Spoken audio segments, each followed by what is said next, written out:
Welcome back to another episode of the RAG Report podcast, where I'm bringing you a daily bulletin episode by people around the world. This is recruitment owners, recruitment suppliers, trainers, advisors who are trying to help recruitment agency owners everywhere navigate through COVID-19. Today, I'm happy to be joined by Kate Hayward, one of the founding partners of Performance Pot, a specialist training consultancy for the recruitment industry, someone I've known for a long time, and I know has got some really good connections and insights into what's going on wider across the industry. So Kate, thanks for taking the time today. Thank you for having me. We've had a good chat before, but I think we should rehash over some of these things because you've had me laughing before we've even started the show. So Kate, look, first question I'm asking everyone, what the hell's going on for you right now? Well, big question and no easy answer to that. I think that we, like everybody else, have been on a diet of water and news, it feels like, for the last week. And that's kind of been like our 24-hour diet. So all of us have experienced, I would say, the same sort of emotional reaction to the whole situation, which is like feeling quite panicked, feeling quite concerned. And not really knowing what's around the corner. And I think for us, that's been, the most unnerving thing is just the whole uncertainty. And every day, just the news was a different message. And so it was really hard for us to get up and go, right, what is it we need to do? How do we become more in control of what's going on?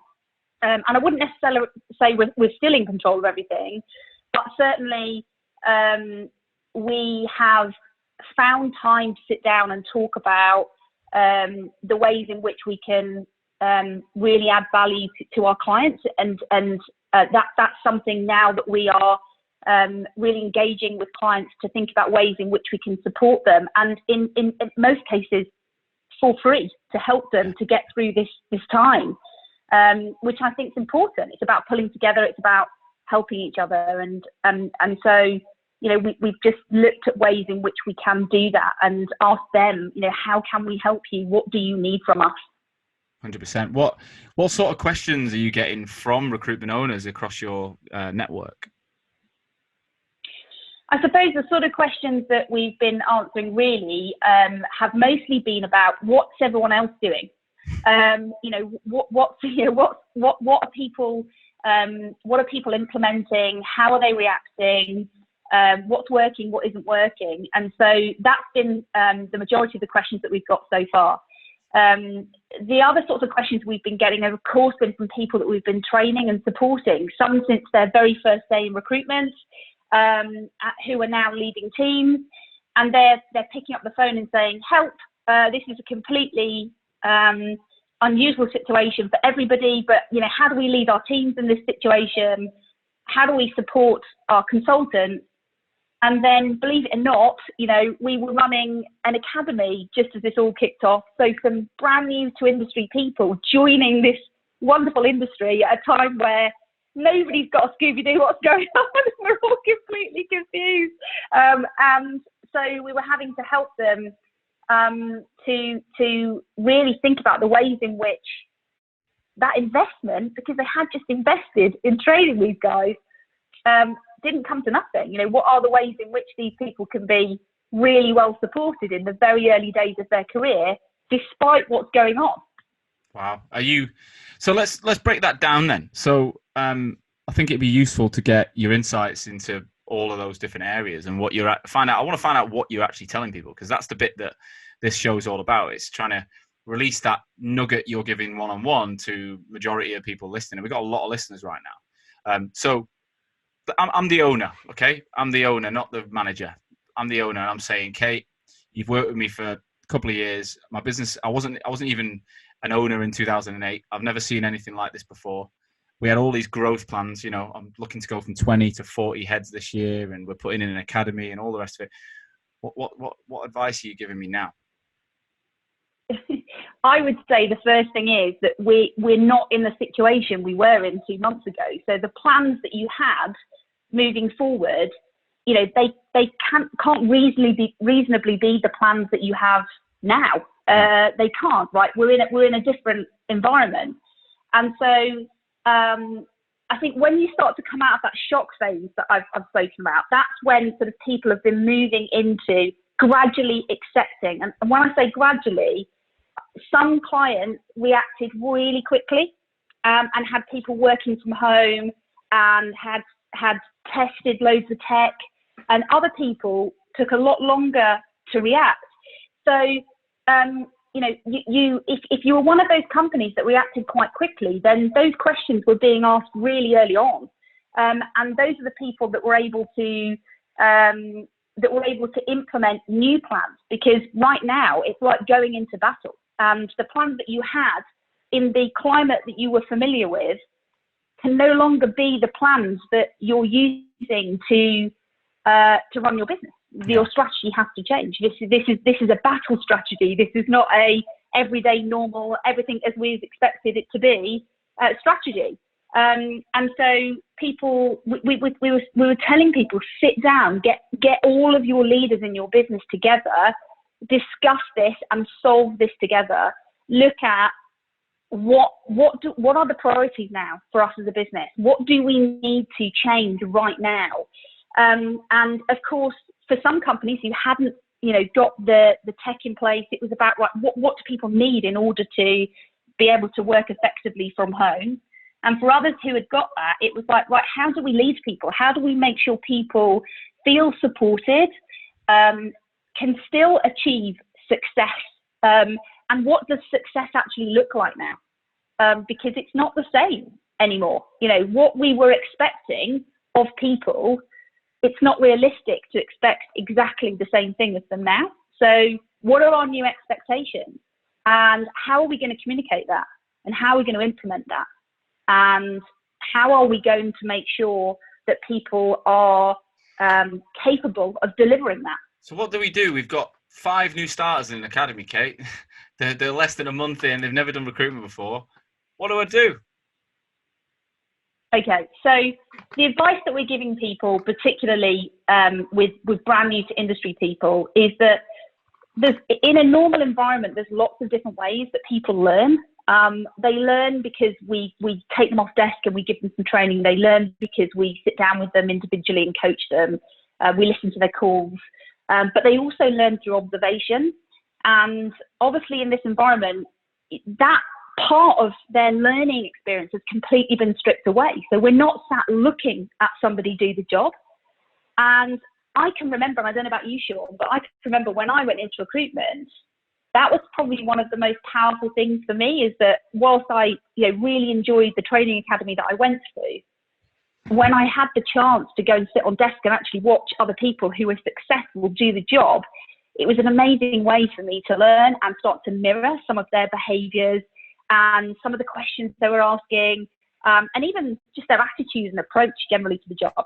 And that's obviously been completely stripped away. So what we're saying to people is, we need to embrace this as much as we can. We've got to adapt, okay? And we've got to think of new ways to make sure that those new to industry people can get up and running and can be given the same opportunity as somebody in a different market. So the observational piece might not come from them actually sitting next to somebody and watching somebody, but we can create opportunity by, if calls can be done via Zoom, then can somebody log into that Zoom session and actually listen to that person do that call? Can we make calls together? Can we video call our candidates? We've still got a level of face-to-face connection with our candidates, and can that junior person be part of that conversation so that they still get the opportunity to observe you in action? Yeah. We're talking about the importance of, in general, the importance of human interaction, speaking to them at the start of the day, speaking to them at the middle of the day, speaking to them at the end of the day, working even for periods of time together. So actually sitting and working both of you at the same time. If you're not making calls, but you're perhaps sat searching for candidates for a particular role, or you're mapping out an area of the market, and these things are still happening, even though we're in this difficult climate. Can you do that together so that you've got the opportunity for that junior person to ask you questions when they need to ask you questions. It's not going to be easy, but there are ways around this. And I fully believe that as an industry, the sort of people that we employ in our industry are incredibly resilient, and they are really adaptable. And this is about making sure that we exploit that. We exploit those behaviours. We say to people, look, we believe you can do this, and we want to help you get there. So let's just think about the ways that we can still do that for you as somebody coming into the industry. This doesn't have to mean that we can't develop those people. But we have to think outside the box. What about actually, like, the current climate and the fact that, look, these people they're not going to hit bank for potentially 3 to 6 months. We've got all this journey. We've got to fucking figure out how experienced people are going to make money. So are you seeing these businesses continue investing in new starters, or are they putting them on some kind of furlough, or saying, look, I'm really sorry I have to let you go, but we will bring you back when things change? What's the, I don't want you to name names, but what's the consistent narrative you're seeing? Actually, I have to admit, there isn't a consistent one. Right. So everybody's approaching it differently. And I think that that's because nobody's at the same emotional place as everyone else necessarily. So whilst we're all experiencing the same thing, we aren't necessarily all going to respond and react in exactly the same way, because underneath the bonnet of that business are loads of things that are going on that are completely different company to company. And this was sort of the part of the conversation we were having when you put your post out about, let's not be too hard on business owners. And I fully agree, because you don't have visibility of everything that's going on in their business. And so therefore the way that people are responding to this situation is very different. So we've got companies who have furloughed junior people who have been doing research roles or resourcing roles, delivery roles. And we've got companies who are continuing to support those people and really hoping that they can get them to a place where, okay, they're probably not going to represent the same revenue that they would do in a better market. Of course they're not, but they are still at the moment continuing to invest in those people and support those people. Whether that will change moving forward, who knows? Because again, I can't see around corners, and I really wish I could, but I can't. And none of us can. So they are reacting. Everybody's reacting slightly differently. Let's see where that takes us. But the people that are continuing to invest are doing what they can to make sure that those new people can get themselves to a place where they can represent value. I like it. I think everyone's circumstances are different. That's what my message is. Like, you can't brand everyone with the same brush. I think the one thing I would say is, across the board, letting people go is not easy, and no one enjoys it. I don't think anyone does.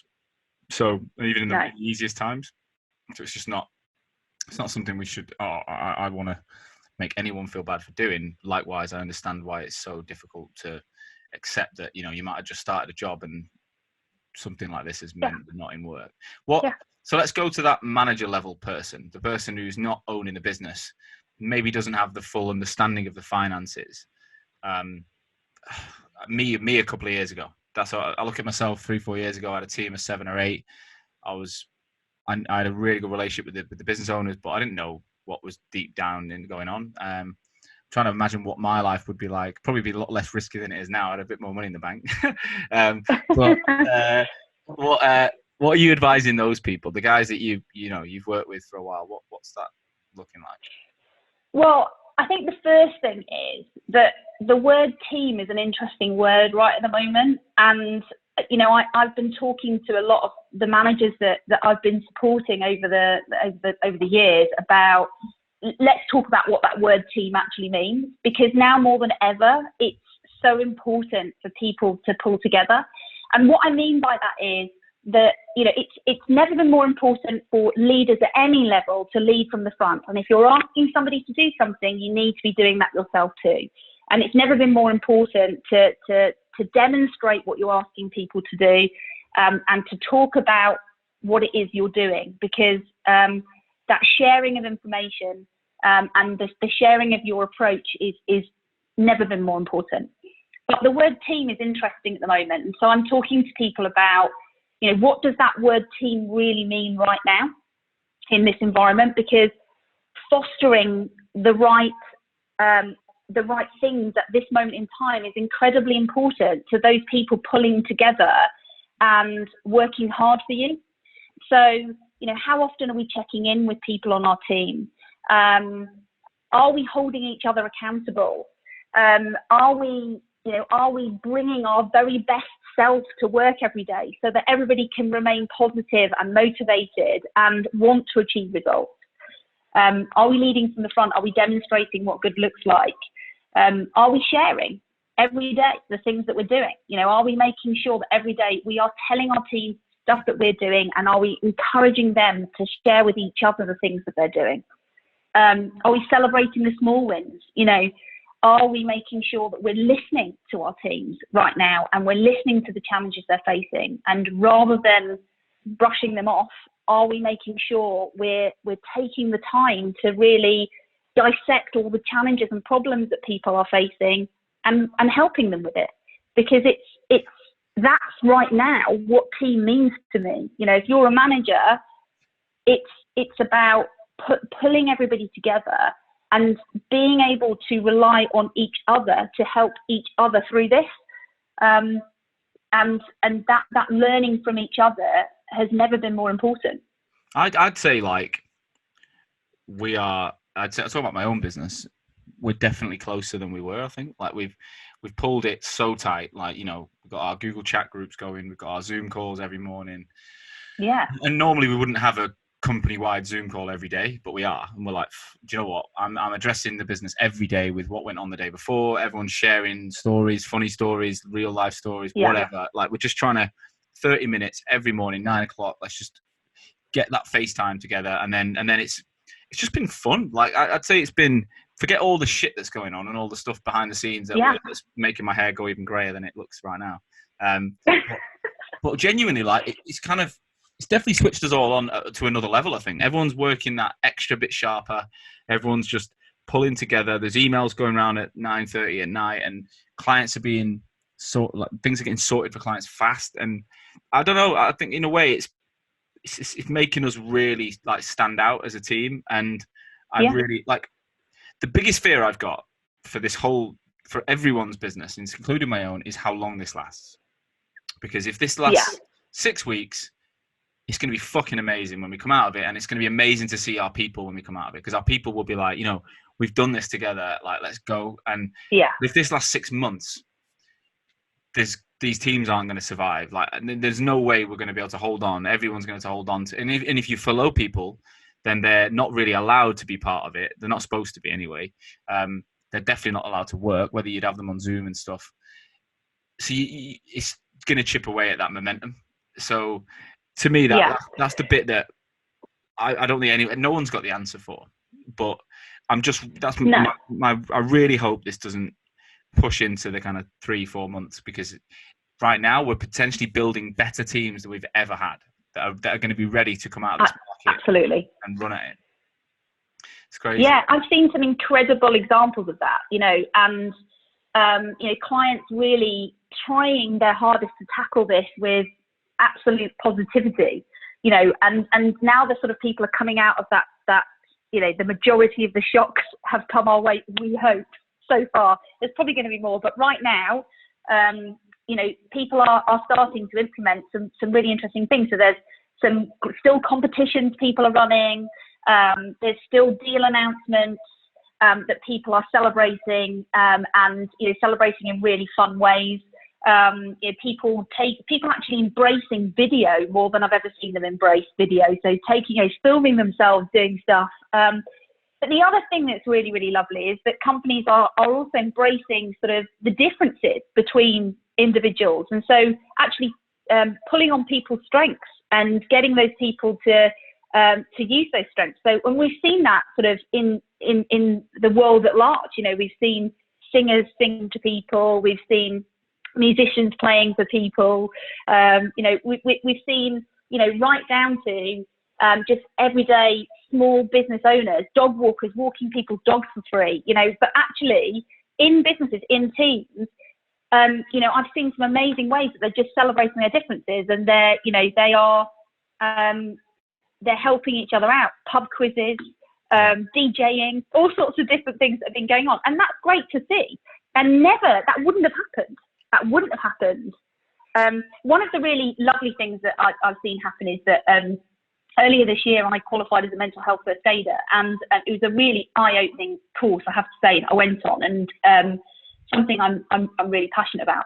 And one of the things that they're doing, they're running a campaign at the moment, mental health first aid for England, and they're running a campaign at the moment which is sort of show your whole self, be yourself, and it's a campaign about taking a photograph of yourself and then actually putting words on that photograph that describe you, which is a way of trying to create some human connection between people. And I think it's a lovely way to demonstrate that, you know, through all of this, there is a way for us to learn more about one another.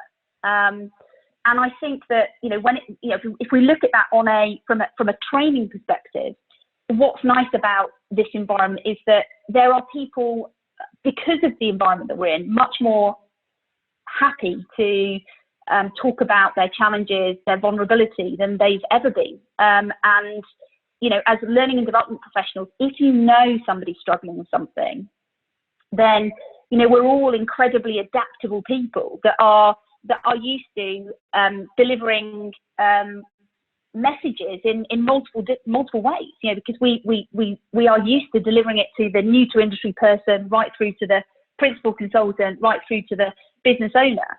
So, you know, this is an opportunity for us as well, from a business perspective, to get to know the people that we are training and developing and have been for some time on a much deeper level.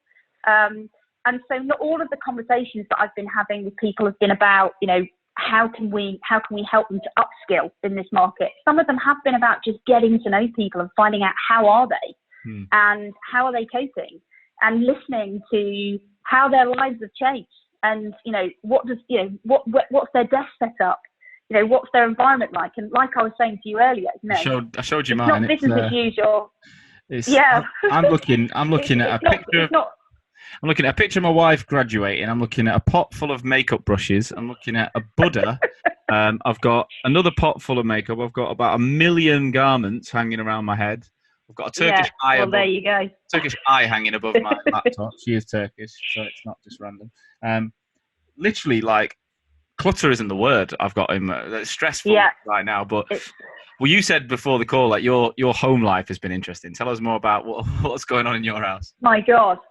Well, like I was saying to you, it's not business as usual and it's not family as usual. And so I want an FAU, a family as usual, because it just isn't.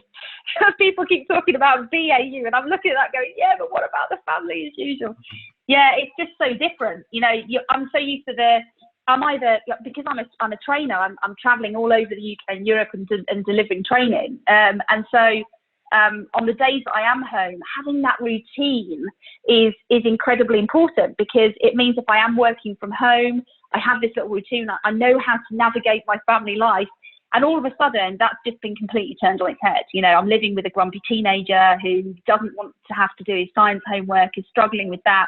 I'm having to learn how to do science. Actually, I'm not. I'm cheating. I'm calling my nieces, who are really good at science. But Google. And then there's Google.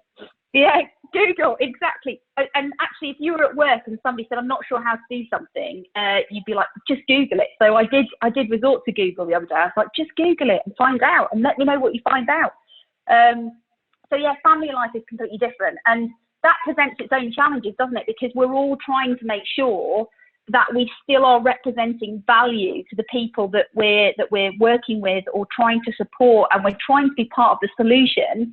And so that takes time, and it's easy for that to be interrupted when you're working around lots of different personal challenges that just you're not used to working around. And I think everybody's facing that. You know, we've sort of seen some really funny videos out on LinkedIn of people, you know, lying on the floor amongst a load of Lego, just trying to actually put a post out on LinkedIn, and you think, yeah, that pretty much sums it up.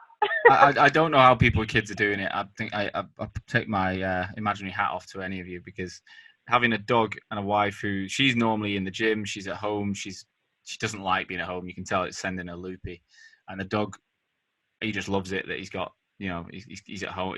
In the office, he comes with me every day, and he's usually I don't know what it is about the office. It might be a bit more intimidating, but at home, he just thinks he's the big man.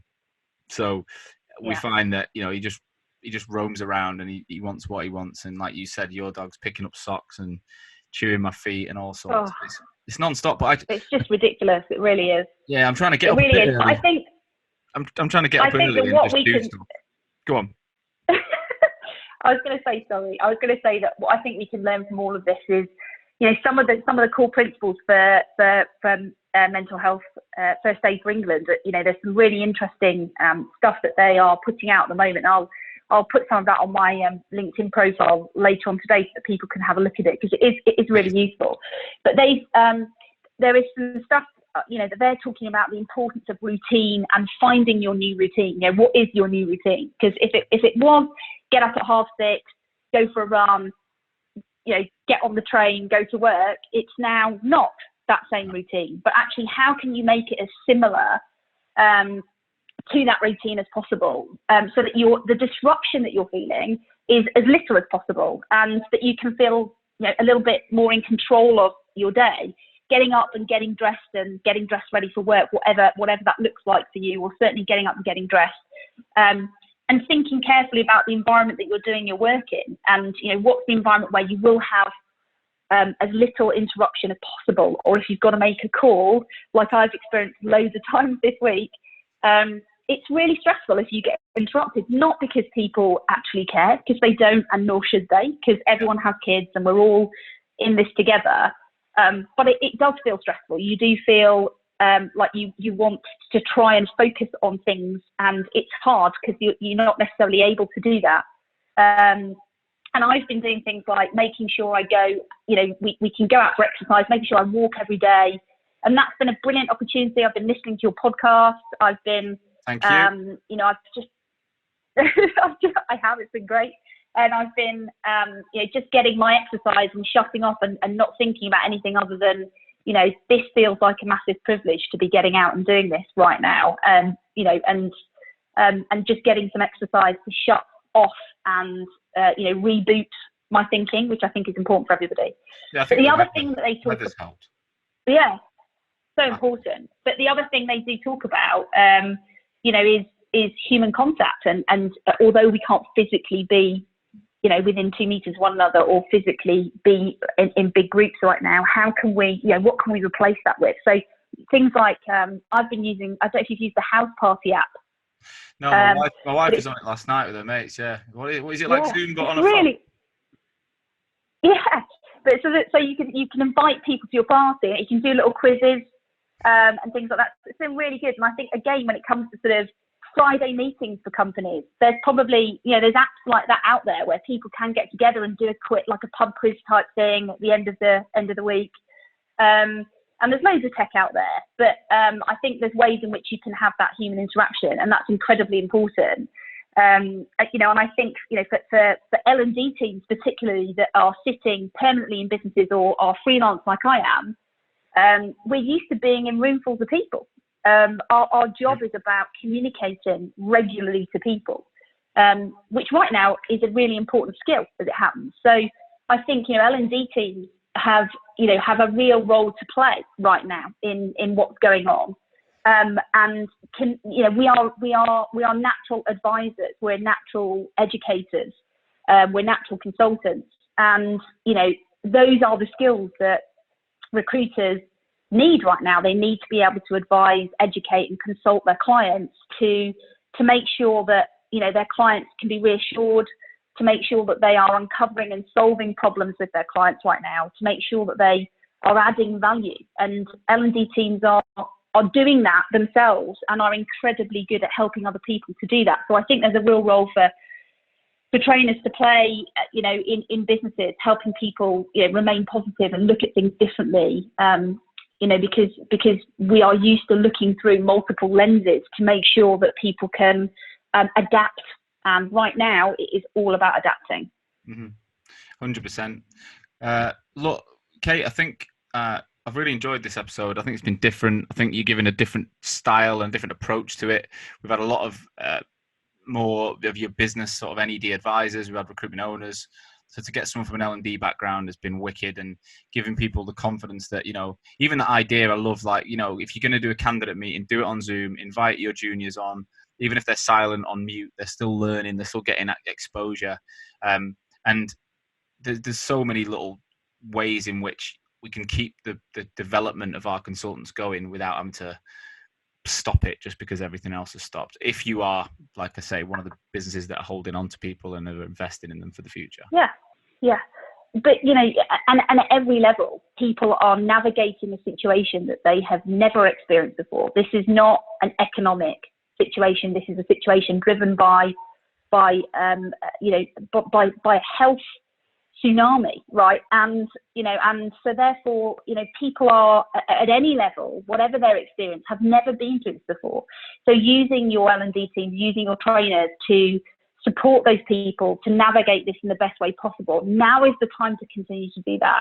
You know, don't not do that, because because we are naturally wanting to help people. We're wanting to help them succeed in whatever way that we can in this marketplace. And so use those people. If you're lucky enough to have somebody permanently in your business, make sure you're using the L&D person to encourage sharing, to encourage peer-to-peer learning, to take your face-to-face sessions and put them online, to help you to run effective one-to-ones, to help you run effective team meetings, because that's what we can do. And I think there's huge value in that for any business to sort of, when they can, to sit down and think about how can we make sure that we don't completely step away from developing people, because right now, the development they will have had, we're not in the same market, so they still need to be developed. They still need to be helped and supported in my opinion.